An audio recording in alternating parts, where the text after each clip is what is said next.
Hello friends, आज का हमारा टॉपिक है the doctrine of lis pendens. First of all, we should know that section 52 of the transfer of property act 1882 deals with this doctrine. Lis pendens is a Latin word which means pending litigation. It is based on a legal maxim which means that nothing new should be introduced during the pendency of a litigation. Simple language में अगर हम समझना चाहें तो मान लीजिए एक property है एक्स जो कि डिस्प्यूटेड है. उसके दो कंटेंडर्स हैं A and B. Now the doctrine says that during the pendency of this litigation in a court, neither A nor B can make a transfer of this property, of this disputed property. Moreover, this doctrine deals only with immovable property. मान लीजिए during the pendency A ने वो property transfer कर दी C को, तो ऐसे में ये ट्रांसफ़र तभी वैलिड माना जाएगा अगर कोर्ट का जजमेंट ए के फेवर में आता है. अगर कोर्ट का जजमेंट ए के फेवर में नहीं आता है तो इस ट्रांसफ़र को वॉइड कह दिया जाएगा. एक क्वेश्चन और है कि सूट पेंडिंग है, इसका क्या मतलब होता है. सो इट मीन्स दैट जिस दिन से प्लेंट फाइल की गई है उस दिन से ले करके जब तक कि फाइनल डिग्री नहीं आ जाती सूट को पेंडिंग माना जाता है.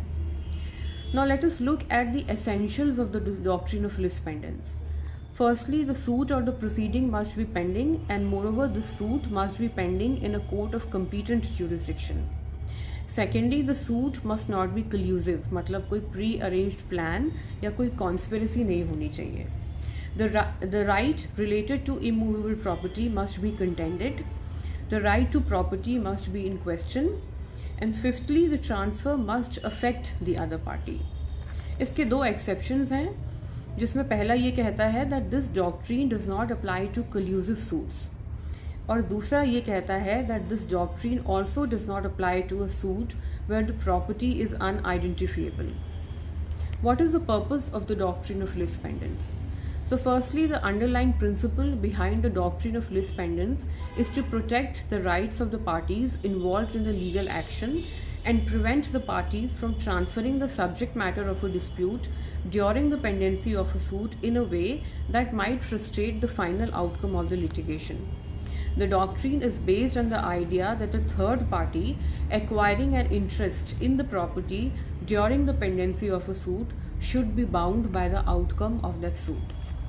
And lastly, अभी 2-3 दिन पहले सुप्रीम कोर्ट ने बोला है that when a husband sells property during a maintenance suit, does the doctrine of lis pendens apply? So the answer is yes, it does apply. Thank you.